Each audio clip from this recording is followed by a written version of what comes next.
বাবান অনলাইনে এই সুন্দর চাবি রিংটা অর্ডার করেছিল, যেটাতে ওর নাম্বার অ্যাটাচ করে রাখতে পারবে। আর এই চাবি রিংটা আজই ডেলিভারি হয়েছে। এরপর বেলার দিকে আমি আর মা সময় বার করে আবারও আমাদের দেশের বাড়ির এখানের এই দোকানটাতে চলে এসেছি আরও কিছু শপিং করতে। আর এই সুমান শাড়ি আমাদের এতটাই পছন্দ হয়েছে যে এসে আমরা প্রথমেই বলেছি আগে আমাদের সুমান শাড়ি দেখাও, তারপর অন্য কোনো শাড়ি দেখবো। এরপর আমাদের এই শাড়িটা দেখাচ্ছিল, যেটা এই বছর আমি অনেককেই পরতে দেখেছি। আর এটার দামটাও খুব একটা বেশি না, তবে এই হোয়াইটটা ছাড়া এটার আর কোনো কালার ছিল না, যার কারণে আমার এই শাড়িটা খুব একটা পছন্দ হলো না। আজ আমরা এখানে অন্যান্য কেনাকাটা করতে এলেও আমাদের মূল উদ্দেশ্য হলো মুনমু দিদির জন্য আমরা যে শাড়িটা কিনেছি সেটা পাল্টানো। ঘিয়ে কালার আর রেডের কম্বিনেশনের এই মসলিনটা অষ্টমীর দিন যেই পরবে তার দিক থেকেই আর কেউ চোখ সরাতে পারবে না। মুনমুন দিদির শাড়ি পাল্টানো হয়ে গেছে, বাকি যাদের জন্য যা কিছু কেনার ছিল কেনা হয়ে গেছে।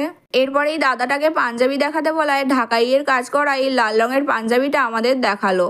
যদিও ও পাঞ্জাবি পরতে খুব একটা পছন্দ করে না, কিন্তু পুজোর আগেই একটা বিশেষ ওকেশনে ওকে পাঞ্জাবি পরতে হবে, যার কারণে ওর জন্য আমি এই পাঞ্জাবিটা নিয়ে নিয়েছি। এই স্কার্ট আর টপের সেটগুলো কি সুন্দর তাই না, কিন্তু ফুচু যদি না পড়ে সেই ভেবে আমরা ওর জন্য এই ফ্রকটা নিয়েছি। আসার সময় তো বেশ ভালোই এসেছি, কিন্তু যাবার সময় দমকা বৃষ্টি শুরু হয়ে গেল।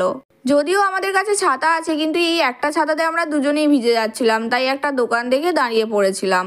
এরপর বৃষ্টিটা একটু থামতে যেই রোডের কাছে এসেছি সঙ্গে সঙ্গে একটা অটোও পেয়ে গিয়েছি। আর অটোতে চাপতেই আবার বৃষ্টি শুরু হয়েছে। বৃষ্টিটা যেন আমাদের অটোতে ওঠারই অপেক্ষা করছিল।